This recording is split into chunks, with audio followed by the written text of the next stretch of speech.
Welcome once again to Digging Deeper with Backyard Farmer. I'm Kim Todd. Together we will unearth the biggest topics in Nebraska's gardening world.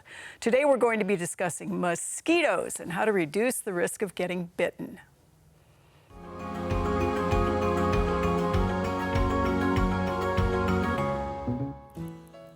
You know, sometimes the smallest things make the biggest impact, and of course it is really no different when it comes to mosquitoes.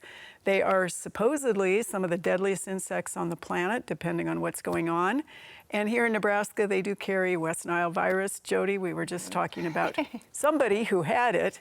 And today, the fun part is we have both of our bug people, not all of them because we can only have two people on the show at a time, but two of you together digging deeper into those biting, nasty insects.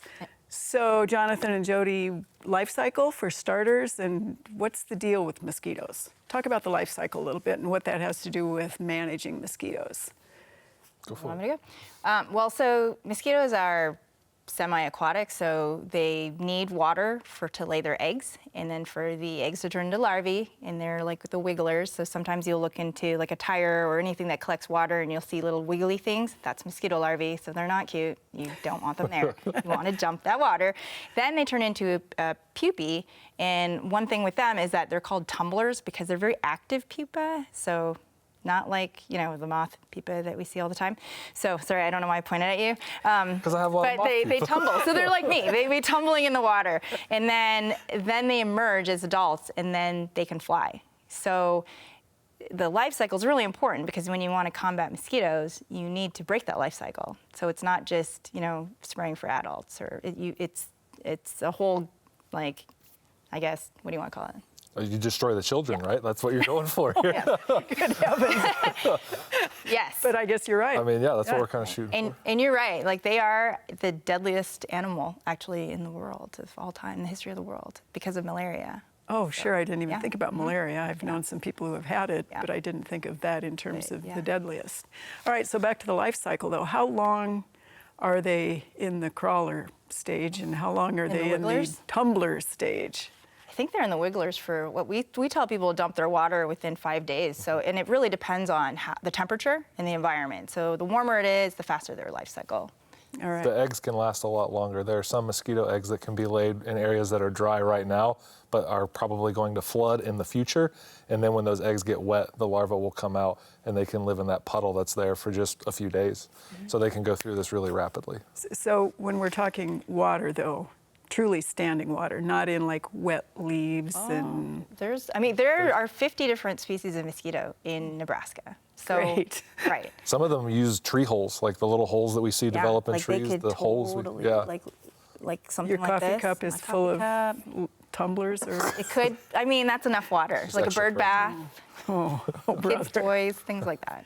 Okay, so if swatting the adults doesn't really do any good at all to speak of, other than you don't get bit by the one that you managed to hit as it tried to bite you, and is that the females bite, right? Right. Not the males. The females need that blood meal in order to get some protein to their eggs. It helps to make their eggs more successful. The males, they're nectar feeders. They have feathery antennae. That's how we tell them apart. Their antennae are much more plumose, so they can smell and detect those females further away, but they're looking for flowers to feed on.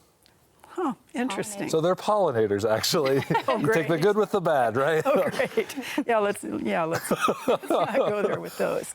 So, all right, so if the swatting and those kinds of things is one way to get rid of some of those adults, how do you get rid of the crawlers and the tumblers? Are there ways? I mean, we hear about mosquito dunks because people use those in their backyard ponds. Yeah, if you can't dump the standing water that's around your yard and properties, then you can use, like if it's a kind of a permanent, semi-permanent water source, like a pool or a pond, you can use the mosquito dunks, and so they kind of look like little tiny hard donuts, but it's Bacillus, don't eat them. Bacillus thuringiensis, so a BT product, but specifically for the larvae of flies, so like midges and mosquito larvae. So they eat that, and then they die. So as Jonathan says, it kills the children.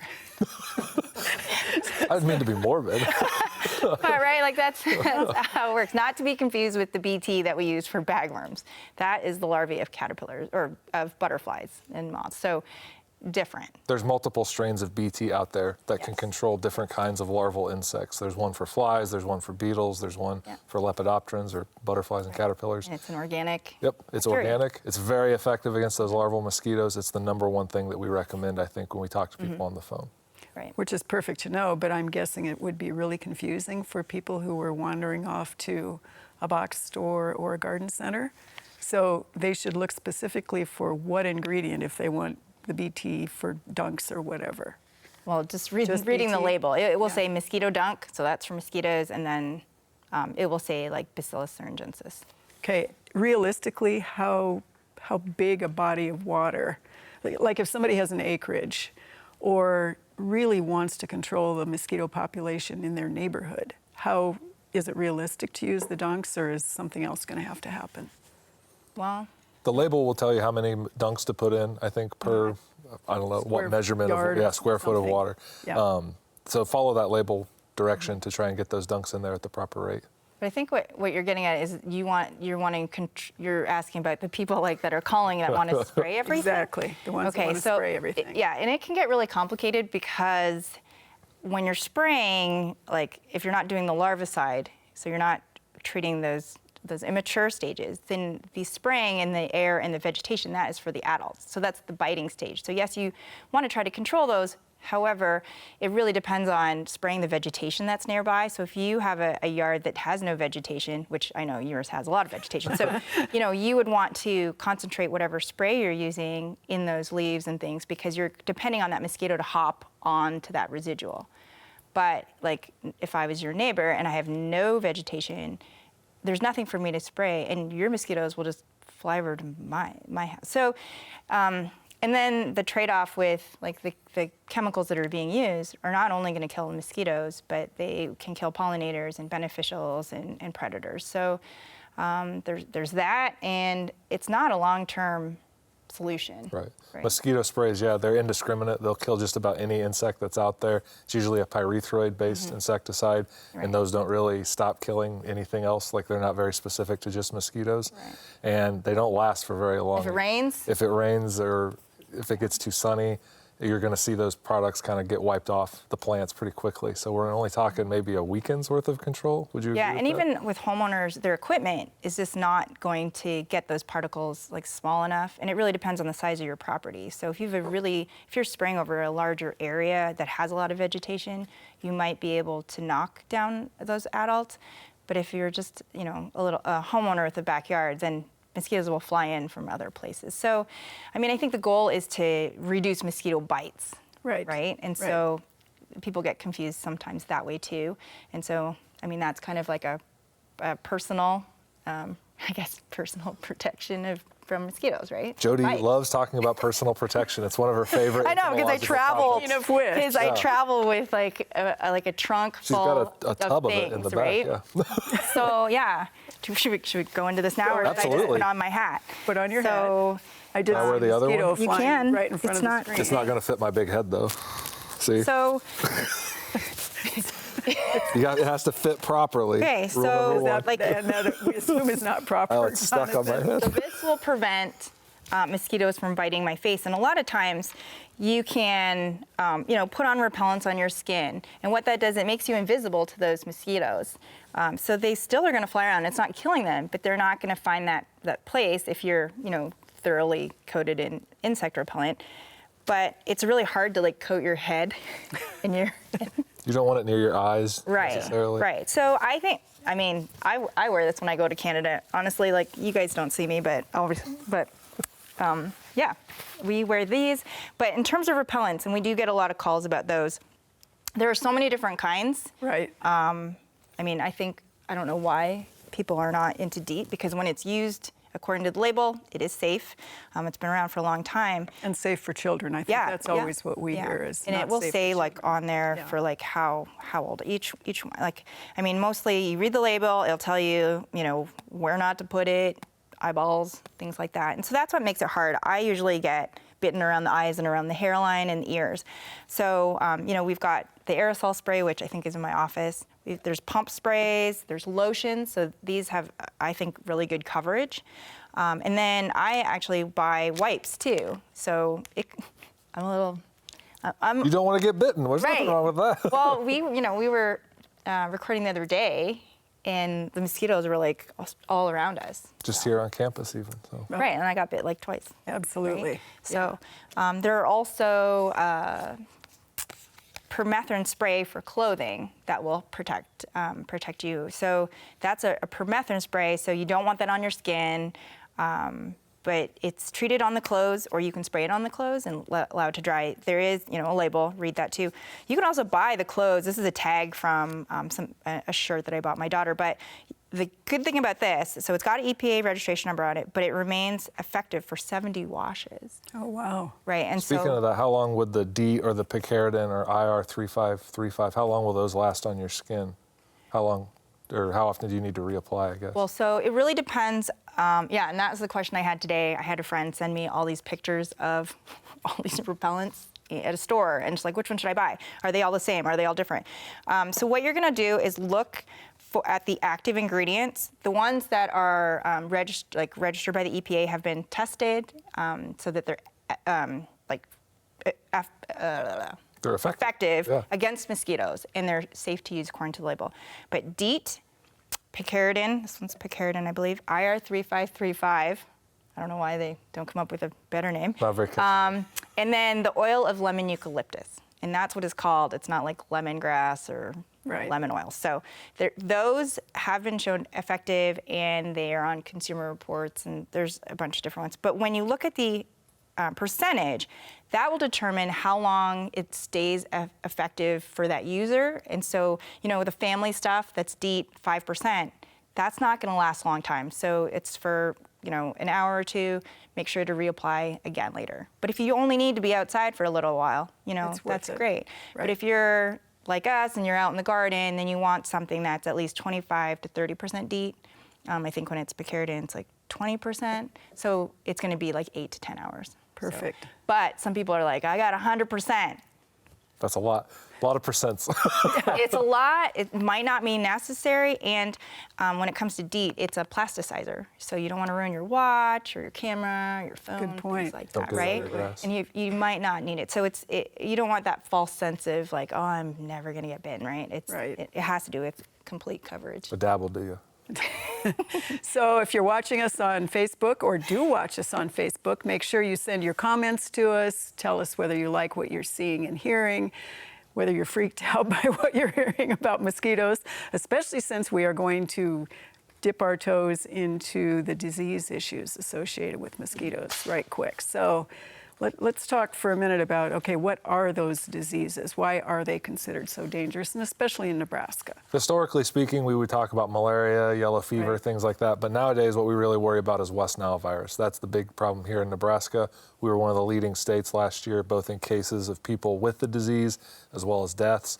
And so it's something that we have major concern about here in Nebraska.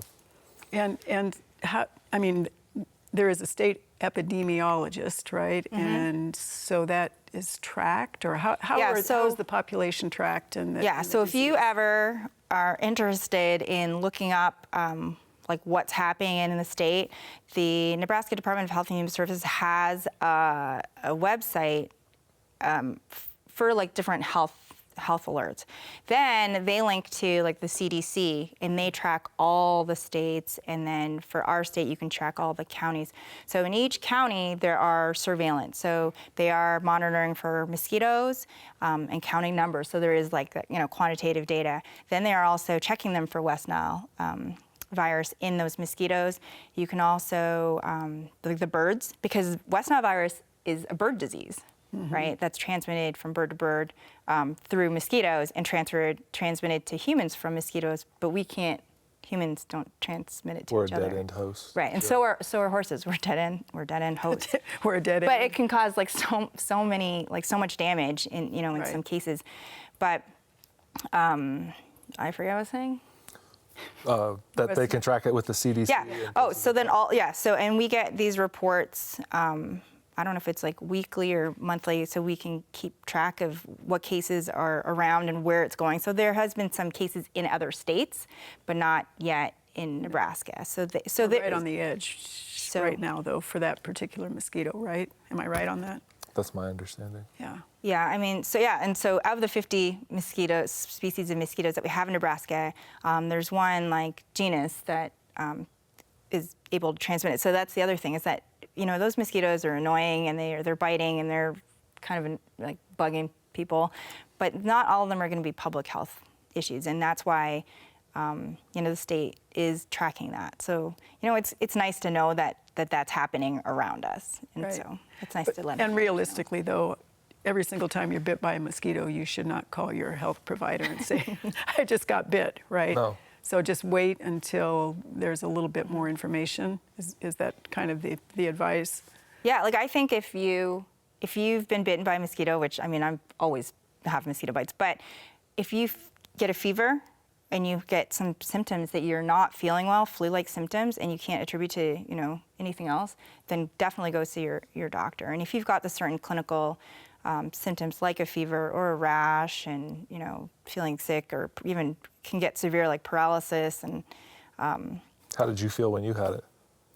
I was really grumpy. Evidently, I was told I was probably the meanest I've ever been. Okay. I had a headache. Well, I didn't know I had it. Right. Right. I found out because I'm a blood donor, and so that's another good thing is that the Red Cross, they do test all the blood to make sure it can go to people so safely, because that is another way it can spread through organ donation and blood donation. So they check, and so I was one of those lucky people that had a very mild case. So I thought maybe I just didn't drink enough coffee. I like your attitude. Yeah, I didn't really know. I was so Yeah. when I got the letter, I was like, oh, and then I had to be reminded that I did go to the doctor and things like that. So Yeah. I was very lucky. So a little off subject, but I understand since we were talking about this off air before we sat down, we have now discovered the black-legged tick in Nebraska. You want to talk about that beast? And You go. Oh yeah, you want me? Okay. I've just been blah, blah, This blah, is blah, blah. it's a newer pest for the state. It's never been a confirmed infestation here before. My understanding is that there have been localized finds once or twice where it's just 1 or 2 ticks, but now there seems to be a breeding population confirmed in Douglas County. And as Jody always says, the ticks, they don't know geographic boundaries that we set up. So it's not too surprising that this has happened. It doesn't make me feel too surprised that we're going to have to deal with this now. It's something that I'm interested to see what goes on, I guess, because we always associate this tick more with arboreal areas, with sort of wooded lots, and that's not really Nebraska. So I don't really know how well it will do here. What do you think about that? I don't know. I mean, Yeah. I feel like there have been cases Right. of people that have been diagnosed with Lyme disease. So this is the tick that transmits Lyme disease, and isn't it like the biggest, most widespread, like I guess, vector-borne disease in the United States? And it's usually like the East Coast. It's a huge problem. But in this state, like people have not been taken seriously when they develop symptoms that are Lyme-like, and that's what they called it. And so they didn't really get that attention. And so I hope that this helps the medical community get on top of it, and so we can provide those, those resources and help the people that are suffering. So in the past, they just thought they were cases that went from traveling out of state, or maybe a bird or something dropped it, or dropped that tick and it was infected. But now, if there's an established population, I don't know. I think Things time will will change, tell, but. yeah. I think there's a lot of room for education and like people, like regardless of the vector, we should, we've got other ticks that spread terrible diseases. Right. And so, we're always telling people to protect themselves and do tick checks. It's still the same, Right. Just a different beast. Yep, Yeah. just one more on the Smaller. list. Yeah. And a little, you said it's just teeny like weeny. a poppy seed. Yeah. So check yourself. Yeah. And it really is sort of, it's creepy. It's just Yeah. flat out creepy to think that something the size of that can make you sick essentially for the rest of your life. Yeah, you can get really sick. Yeah. Anything else you guys want to add right quick in the last 20 or 30 seconds before we call it? Using those repellents is going to help with both ticks and mosquitoes. You should always protect yourself and do those tick checks. It's not something to get too freaked out about. It's just another thing to make sure that you do on the list of things when you come inside from out doing your gardening. All right, I'll keep that in mind with my black dog. There you go. How am I going to find a poppy seed in that long black hair? That'll be interesting. I've been telling people too, if they're planning for a wedding or an outdoor event, have a room for people with fans blowing so they can go in there to get away from outside. That may help. And also like have a nice basket and have a bunch of different repellents of all different active ingredients. So you're showing your guests that you care. Right? Perfect. I love it. All right. Thanks, Jonathan and Jody. Yeah, really romantic. And that is all the time we have for Digging Deeper with Backyard Farmer. You know, you can watch a new Digging Deeper on Facebook every Sunday night at 6:30 p.m. Central. Do not miss Backyard Farmer Live every Thursday at 7 Central on NET. Thanks for digging deeper with Backyard Farmer.